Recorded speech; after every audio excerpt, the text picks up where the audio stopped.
Bueno, el estudio de los ángeles nos lleva naturalmente a investigar el tema de Satanás y los espíritus inmundos y los demonios. Y en este estudio, en esta indagación, nosotros debemos tener mucha precaución, debemos tener, por un lado, cautela. Nosotros tenemos que tener cuidado de no dejar volar nuestra imaginación de tal manera que nosotros nos apartemos de las Escrituras, que no tomemos en consideración lo que la palabra de Dios nos enseña con relación a esto. Eso es lo que nosotros venimos a descubrir aquí, qué es lo que la Biblia nos enseña.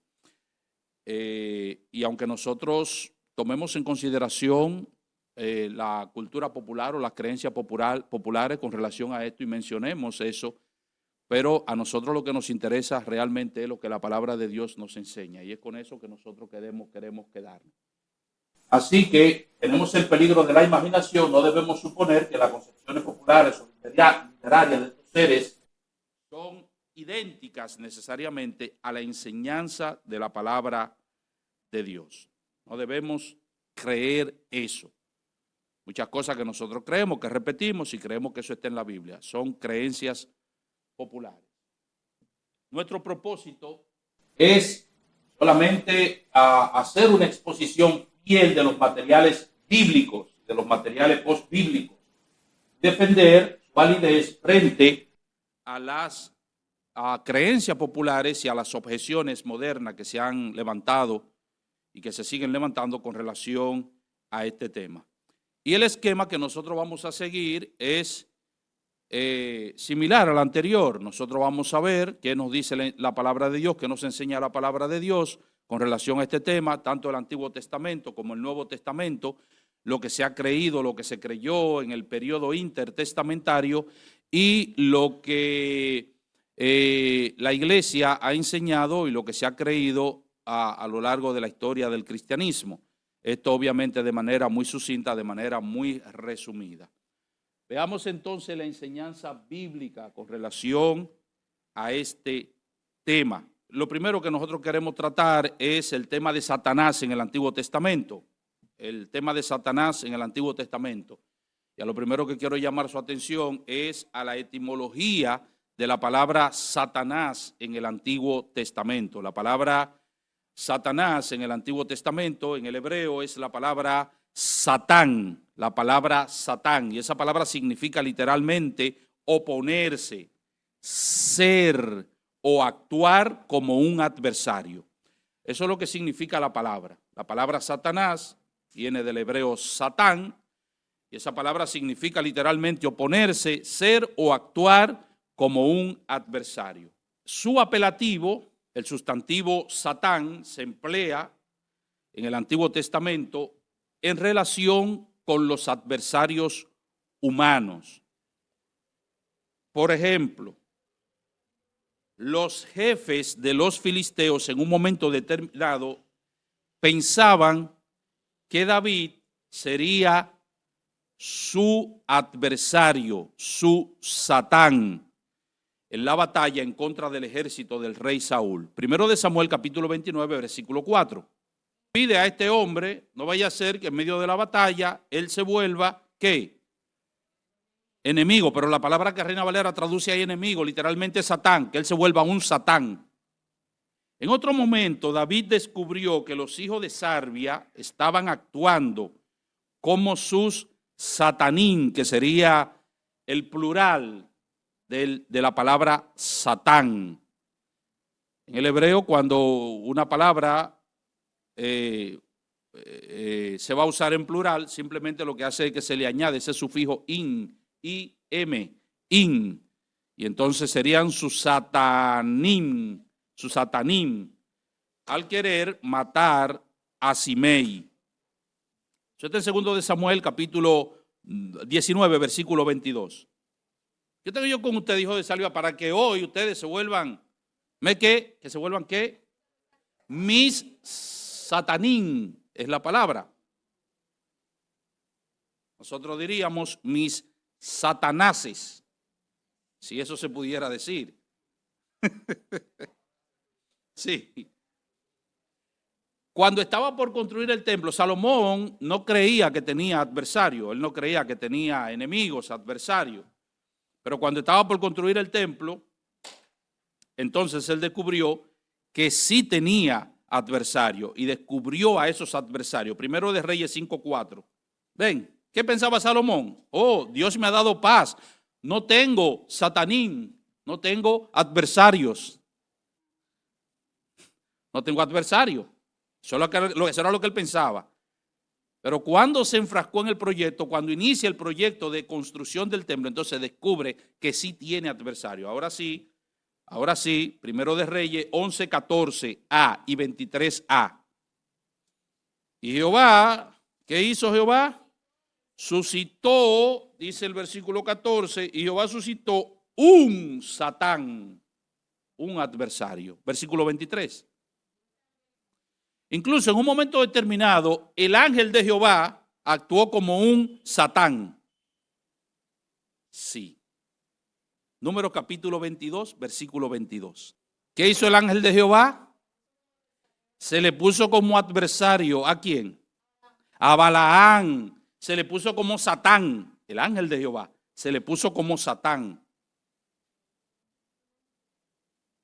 Porque la palabra aplicada a seres humanos, incluso en un momento determinado, al ángel de Jehová, simplemente lo que significa es que oponerse, ser o actuar como un adversario. Veamos ahora el nombre propio. Puede resultar para nosotros sorprendente descubrir que el término Satán se utiliza solamente 3, quizá 4 veces en el Antiguo Testamento como nombre propio para designar a un ser sobrehumano. 2 de esos pasajes están en Job capítulo 1, 6 al 12. Lo vamos a leer, capítulo 2, 1 al 7. Y es interesante porque en ambos pasajes dice que los hijos de Dios fueron a presentarse delante de él, entre los cuales estaba también Satanás. Así comienza el versículo 6. Y en el capítulo 2, versículo 1, comienza también igual, de la misma manera. Capítulo 1, versículo 6. Capítulo 2, versículo 1. Ahora, Reina Valera dice, entre los cuales estaba también Satanás.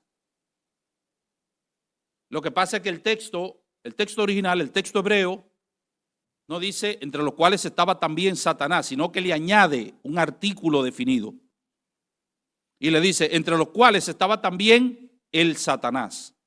Reina Valera no traduce el sustantivo con el artículo porque eso no suena bien en el español. Eso sería como un error gramatical. Yo no sé de qué naturaleza, pero eso sería como un error, porque tú no dices el fulano de tal.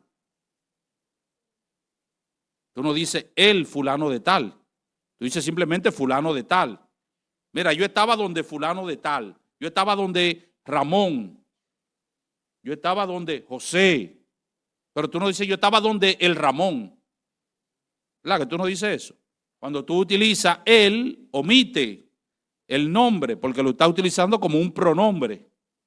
Y entonces aquí es el Satanás, entre los cuales estaba también el Satanás. Lo que hace que algunos estudiosos duden, por ejemplo, si en realidad se está utilizando como un nombre propio, pero nosotros sabemos porque está designando a alguien de manera específica. Pero en Job no se escribe nada acerca de Satanás como un ángel caído en ninguno de los pasajes. Simplemente dice, fueron a presentarse los hijos de Dios, entre los cuales estaba también el Satanás, el adversario o el Satán. Así que no se describe nada acerca de Satanás como un ángel caído. No aparece la idea de que sea el jefe de un reino de espíritu malo o de demonios. Es uno de los ángeles ministros de Jehová. Acusa a Job ante Dios y le trae males naturales. ¿Acaso sirve Job a Dios de balde? Esa es la acusación que le hace. Job es un mercenario. Job te sirve porque tú lo has colmado de bienes, lo has cercado de bienes, así cualquiera te sirve. Y le trae males naturales, obviamente permitidos por Dios. Quítale todo lo que tiene para que tú veas, está bien, quítaselo, pero no le toque su vida. Y después cuando vuelve en el capítulo 2 a acusarlo, dice, piel por piel. Está bien, es verdad, él perdió todo, pero todavía tú no le has quitado la salud, todavía tú no lo has tocado a él como tal. ¿Entiendes? Lo que él perdió quizá lo puedes recuperar. Es verdad que le quitaste los hijos, es verdad que le quitaste los bienes y todo lo demás, pero hiérelo para que tú veas a él, si no, está bien y el Señor se lo permite. Nunca actúa sin el permiso de Dios, este adversario. Su ministerio evidentemente está incluido en el marco de la voluntad de Dios. No puede hacer nada fuera de ese marco de la voluntad de Dios. Y hay un elemento, obviamente, en el carácter de Satanás que lo hace contrario a la voluntad de Dios. ¿Y por qué?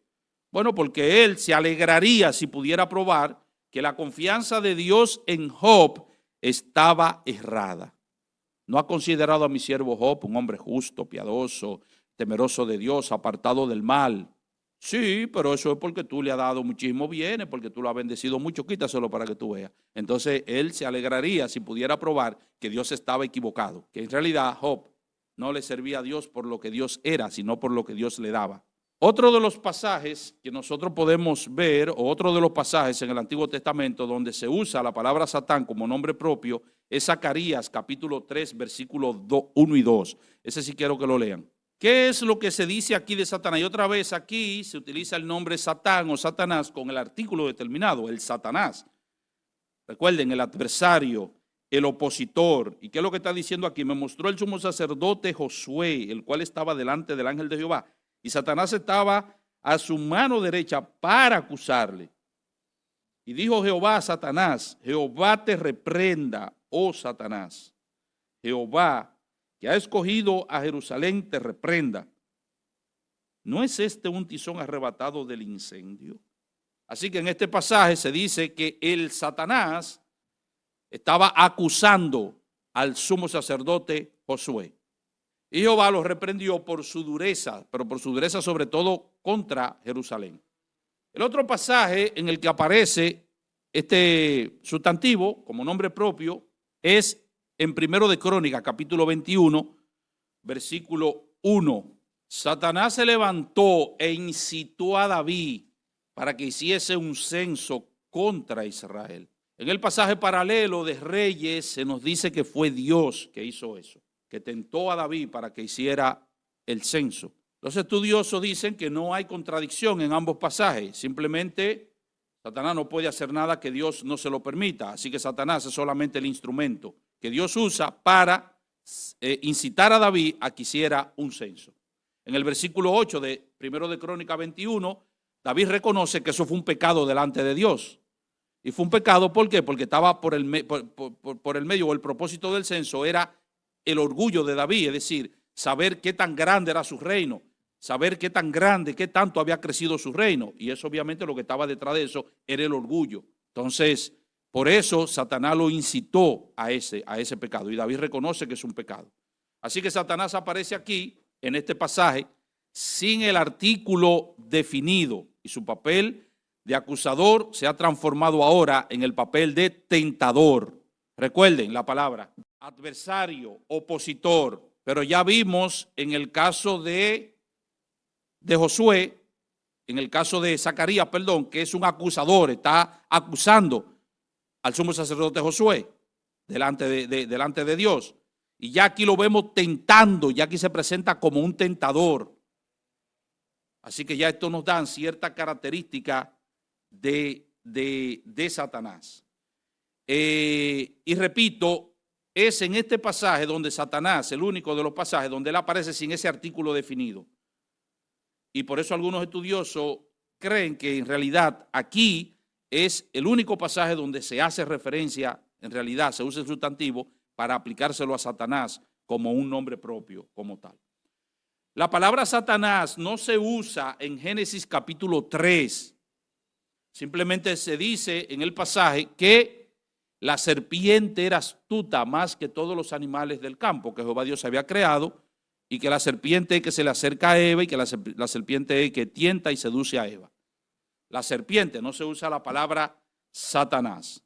Solamente se identifica con la serpiente porque las dos figuras son identificadas en Apocalipsis capítulo 12, versículo 9 y capítulo 20, versículos 2 y 6. Fue arrojado la serpiente antigua. ¿A qué está haciendo referencia el autor cuando dice la serpiente antigua? Esa es la relación que se hace. Esa es la relación que se hace. Pero no se dice, por ejemplo, en Génesis 3, que fue Satanás que lo tentó. De hecho, no se nombra, no se menciona. Se asocia con esto. Y el apóstol Pablo dice aquí, pero temo que como la serpiente con su astucia engañó a Eva, vuestros sentidos sean de alguna manera extraviados de la sincera fidelidad a Cristo. Y entonces lo que hace referencia es a la serpiente, pero no hace referencia tampoco a Satanás. Otros posibles nombres dados a Satanás en el Antiguo Testamento. El primero de ellos es los hijos de Dios, que ya lo vimos en Job capítulo 1, versículo 6 y Job capítulo 2, versículo 1. No vamos a ir a esos pasajes porque ya eso lo vimos. Lucero de la mañana, Isaías capítulo 14, versículo 12. Como caíste del cielo, oh lucero, hijo de la mañana. Este es uno de los nombres que se le da a Satanás en el Antiguo Testamento.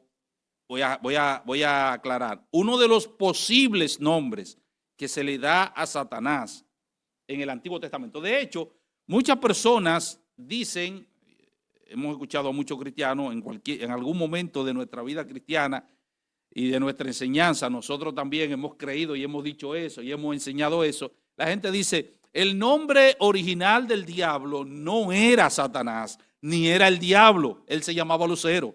Ese era su nombre original, Lucero, Lucero, Lucifer, es lo mismo, Lucifer, estrella de la mañana, estrella del alba, estrella del amanecer, es lo mismo. Entonces, eso es lo que mucha gente cree, lo que muchos cristianos dicen. Él no se llamaba así. A él se le puso el apodo de diablo después que él se rebeló. Se le puso el apodo de Satanás después que él se rebeló. Pero en realidad, él se llamaba era Lucero. Lucero, porque él era el ángel de luz.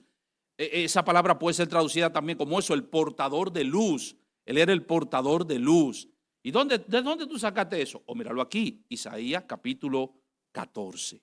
Y si ustedes leen el pasaje, no tenemos el tiempo para eso ahora, pero ustedes leen el pasaje, yo sé que lo han estudiado, hasta el versículo 20, ustedes se van a dar cuenta de eso. Déjenme hacer algunas aclaraciones con relación a este pasaje. Primero, este pasaje es una porción, si ustedes lo leen, si ustedes lo estudian detenidamente, es una porción de un largo discurso en contra del rey de Babilonia. Ese es el contexto en el que se encuentra este pasaje. Si ustedes leen el capítulo 14, versículo 3, antes de llegar al versículo 12, y ustedes leen capítulo 14 de Isaías, versículo 3, versículo 14 dice, porque Jehová tendrá piedad de Jacob y todavía escogerá a Israel y lo hará reposar en su tierra. Y a ellos se unirán extranjeros y se juntarán a la familia de Jacob. Y los tomarán los pueblos y los traerán a su lugar, y la casa de Israel los poseerá por siervos y criadas en la tierra de Jehová. Y cautivarán a los que los cautivaron y señorearán sobre los que los oprimieron. Lo que estaba diciendo Isaías en este capítulo 14 es que Jehová hará regresar a su pueblo otra vez a su tierra después del cautiverio. Versículo 3. Y en el día que Jehová te dé reposo de tu trabajo y de tu temor y de la dura servidumbre en que te hicieron servir, pronunciarás este proverbio, ¿contra quién? El rey de Babilonia, y dirás, ¿cómo paró el opresor? ¿Cómo acabó la ciudad codiciosa de oro? Miren cómo terminó, ¿lo ven? Es un largo discurso sobre el rey de Babilonia. Ese es el contexto. El lucero de la mañana había caído del cielo y había sido derribado por tierra. ¿Quién es el lucero de la mañana? No, en el contexto, el rey de Babilonia. El rey de Babilonia. Eso es lo que le está diciendo. Fíjense lo que le está diciendo en el versículo 4. ¿Cómo paró el opresor? ¿Cómo acabó la ciudad codiciosa de oro? Eso es lo que tú vas a decir. Va a decir ese proverbio del rey de Babilonia. El grande, mira cómo terminó. Estaba allá arriba, pero mira cómo terminó. Ten cuidado cuando estés alto. Cuando estés alto, ten cuidado, porque cuando te caiga, el golpe será más fuerte. ¿Y de dónde caíste? Del cielo. Tú estabas allá arriba, encumbrado allá arriba, y caíste del cielo. ¿Están escuchando esto por primera vez algunos de ustedes? Eso es lo interesante de estos estudios. Esta figura, es decir, el rey de Babilonia, antes debilitaba a las naciones y hacía temblar la tierra, pero luego, en un momento determinado, y debido a su grandeza, intentó ser igual a Dios y se creyó que era un Dios. Esto ha sido muy característico de los monarcas y de las personas que tienen un poder absoluto, se creen dioses. ¿Y por qué? Porque ha destruido su propia tierra y mató a su propio pueblo. Ha sido derribado al Seol y ha sido echado de su sepultura. Aunque el contexto lleva a entender que el autor se refería con estas palabras al rey de Babilonia, a menudo el texto ha sido tomado por los cristianos como una referencia a Satanás. Una referencia directa a Satanás. Pero eso es un asunto de interpretación. Los cristianos se han encargado de eso, no todos. Pero muchos cristianos se han encargado, mucha gente dentro del pueblo de Dios, muchos estudiosos se han encargado de enseñar que la referencia aquí es a Satanás. La versión inglesa, por ejemplo, King James, que traduce lucero como Lucifer, de ahí es que viene, es la King James que traduce lucero como Lucifer, un adversario prácticamente, y eso procede del latín, ¿verdad? Que es el que lleva luz, en el latín el que lleva luz, pero aquí un adversario, insinúa que el término puede tomarse como nombre propio, que es un nombre propio en realidad para Satanás. La interpretación del lucero de la mañana como referencia a Satanás parece provenir en la edad patrística de Tertuliano, de Gregorio el Grande, magnificada luego principalmente por el infierno de Dante Alighieri. Así que si ustedes se leen el infierno de Dante Alighieri, se van a dar cuenta que Dante Alighieri magnificó eso. Y también por el paraíso perdido de John Milton, eso en la Edad Media Baja, por allá por el siglo XIII. Juan Calvino fue muy específico, y algunos de los reformadores, o varios de los reformadores, en su rechazo de la interpretación satánica de este pasaje, sosteniendo que el texto se refería a un tirano humano, pero no a Satanás. Ezequiel capítulo 28. Sí, se enalteció tu corazón a causa de tu hermosura, corrompiste tu sabiduría a causa de tu esplendor. Yo te arrojé por tierra, delante de los reyes te pondré, para que miren en ti con la multitud de tus maldades y con la iniquidad de tus contrataciones, profanaste tu santuario. Yo, pues, saqué fuego de en medio de ti, el cual te consumió, y te puse en ceniza sobre la tierra, los ojos de todo lo que te mira, de todos los que te miran. Todos los que te conocieron de entre los pueblos se maravillarán sobre ti, espanto serás y para siempre dejarás de ser. Y este es otro pasaje que los cristianos han determinado, o muchos cristianos lo han interpretado como una referencia a Satanás. Y aquí el nombre propio sería Satanás como el querubín guardián del Edén o protector del Edén. Ahora, noten, desde el principio te lo dice, este pasaje es un lamento. ¿En torno a quién? Al rey de Tiro. Eso está claro. Y se ubica luego de una serie de profecías dirigidas precisamente a Tiro. Y de otro lamento por Tiro, Ezequiel 26:1 al 28:10. Quien es mencionado en el lamento fue creado por Dios, estuvo en el jardín del Edén, adornado con piedras preciosas, y fue ungido junto con los querubines protectores. Y alguien dice, el problema es que esto no puede ser aplicado a un rey humano. ¿Cuándo Tiro tuvo en el huerto del Edén? ¿Cuándo fue adornado con piedra preciosa? ¿Cuándo estuvo entre los querubines allí? ¿Cuándo sucedió eso? ¿Cuándo pasó eso? Y dice que a raíz de su orgullo y de su comercio deshonesto y violento ha sido expulsado. del monte de Dios, devorado por el fuego, convertido en ceniza sobre la tierra y transformado en objeto de espanto que dejará de ser para siempre. La gran mayoría de los comentaristas del libro de Ezequiel han interpretado el pasaje como una referencia al rey de Tiro, entendiendo a menudo los elementos paradisíacos como descripciones del rey. Algunos intérpretes recientes han puesto énfasis en las analogías entre Adán y el rey de Tiro, así como su representatividad en toda la historia humana. O sea, hay un elemento simbólico, lo que ellos están diciendo aquí, hay un elemento analógico, eso es lo que ellos están diciendo aquí, ¿entiende? Cuando habla, por ejemplo, para hablar de la grandeza del rey, lo que era el rey y en lo que ahora el Señor lo va a convertir. Los comentaristas dispensacionalistas norteamericanos han desarrollado su propia hermenéutica de Ezequiel 28, 11 al 19, como una referencia a Satanás, quien es el poder detrás del trono del rey de Tiro y quien apenas puede ser distinguido del rey de Tiro. Así que esa creencia de que este pasaje hace referencia a Satanás, en gran parte, en gran medida, se lo debemos al dispensacionalismo. Otros puntos de vista sugieren que el rey de Babilonia era un representante de Lucifer, el nombre verdadero de quien luego fue llamado Satanás. Ezequiel vio detrás del rey de Tiro la fuerza motivante y la personalidad que lo impelía en su oposición a Dios. Que Satanás es el verdadero poder detrás del rey de Tiro. Y esas interpretaciones sí me hacen mucho sentido, el hecho de tú decir, y de hecho cada vez que nosotros vemos un rey malvado, no solamente el rey de Babilonia, no solamente Tiro, cada vez que nosotros vemos un rey malvado, un rey cruel, un tirano, no tiene que ser un rey, puede ser un presidente, puede ser un dictador, puede ser, nosotros sabemos que la fuerza que está detrás de él, ¿quién es? Es el diablo, y es el diablo el que le hace oposición a Dios, y nosotros sabemos eso, y lo sabemos porque así lo enseña el Nuevo Testamento. En resumen, la historia hace referencia a reyes, el relato hace referencia a reyes reales, reyes que vivieron, incluso lo menciona por nombre, seres humanos, monarcas, eso es lo primero. El rey de Tiro, como una persona satánica, por eso mucha similitud en el pasaje, ¿verdad?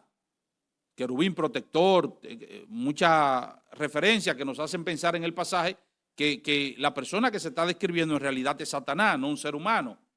El rey o el reino de Tiro bajo un juicio que se describe en términos de la conocida historia del paraíso y de la caída, y por eso dice, tú estuviste en el Edén y después fuiste cortado, y esa similitud, y la caída del rey o el reino de Tiro entendida como un paralelo de la caída de Adán y Eva. Conclusión sobre Isaías 14 y Ezequiel 28. La elaboración de la doctrina bíblica acerca de Satanás debe basarse sobre los pasajes bíblicos que clara y evidentemente se refieren a Satanás, no sobre textos que son oscuros o ambiguos. De un pasaje que es oscuro. Tenemos que ir a los pasajes claros que se refieren claramente a Satanás. Aunque esos reyes hayan actuado, hayan bajo la influencia de Satanás, bajo el poder de Satanás, bajo la dirección de Satanás, eran reyes y tenemos que entenderlo así. Así que no podemos decir que inventarnos todo ese tipo de cosas, que Satanás en realidad su nombre verdadero es Lucero, que él se llamaba Lucero cuando estaba en el cielo y después que lo botaron del cielo, entonces adquirió ese nombre de Satanás, adquirió ese nombre de diablo y ese tipo de cosas, porque eso no tiene apoyo bíblico. Eso son conjeturas nuestras. Preguntas.